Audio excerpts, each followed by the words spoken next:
not so accurate, but it's 1586 plus or minus 8 million years. So definitely more in the Olympic Dam area.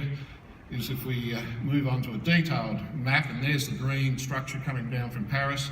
Pink is the Nankivell monzonite, which has all the signs of being a subduction-related intrusive complex, probably multi-phase, monzonites, monzodiorites, etc.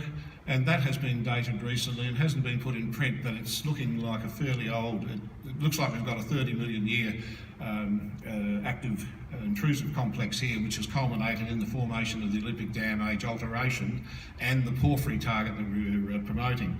Now, we've had several goes at drilling the porphyry concept. Each time we've moved a step forward. All that drilling has been PACE funded, so we appreciate that, and it just shows the difficulty you can have in actually working up a new style of target in an area like this. But we see zoning within all those holes, a very strong porphyry type zoning, phyllic zones, traces of potassic zones at depth, very strong interpropylitic zones. This is all for the geologists in the crowd, and it's all pointing, the vectors are pointing towards a large IP target we call the Trojan target, sitting there shown in bluey purple colour, 2 k's long, about 600 metres wide, and we're aiming to drill that in the first, in the last week of late January. Good evidence it's a porphyry system, good evidence of Olympic Dam age, a great chargeability target, IP target there waiting to be tested. Extending those ideas further, as I said earlier in the talk, this is a map of the centred on the Maslins ICG target, shown in the centre of the area there, but we also show Nankivell, Paris Nankivell down to the southwest, and the Olympic Dam up to the north. This MT work is incredible.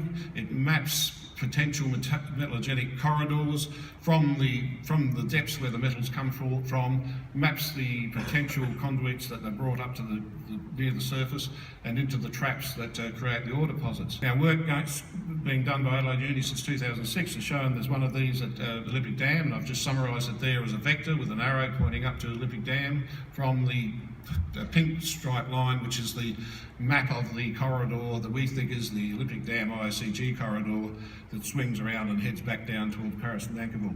That's at 35 kilometres.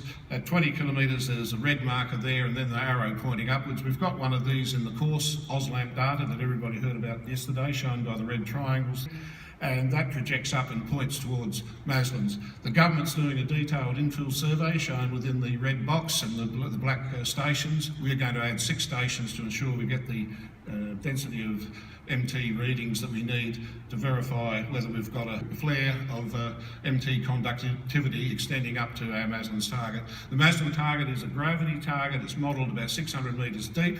That's probably why we're going to need help in drilling such a deep target, but that's the depth I expect the next generation of ICG targets to be developed at. This target is modelled at 6 kilometres long, flat-lying pipe about 1 kilometre in diameter. It would be of the size to fit the gap that everybody talks about between the very large Olympic Dam ICG deposit and the smaller Prominent Hill Carapatina type deposits. So we're very pleased with the work being done by the state and the national governments in doing this MT work, because it gives us a chance to add value to the Maslins ICG target and show that it is a valid ICG potential. I think this is a great project and certainly deserves a lot more attention. So Investigator is going to have a very strong news flow over the next 6 months. We're drilling at the moment at Paris, as I said. We're doing IP surveys at Paris, around Paris at the moment. We're expecting to drill Nankivell at the end of next month, and we're getting some added value put into Maslins at a time. Well, that data will be out, and when the government survey is produced, the results are out. I understand they're starting the survey next month, but when it's completed, we'll have to just wait and see. But our survey stations will be done within that particular survey.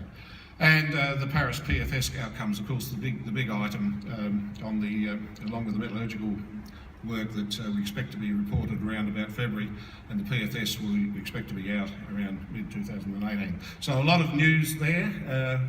to come. It's come out of Investigator being able to raise money. As I said, we've recently raised money. We've kept the investors' interest up in us moving our story forward, focusing on Paris, but with the opportunity for much larger copper gold discoveries. So thank you very much.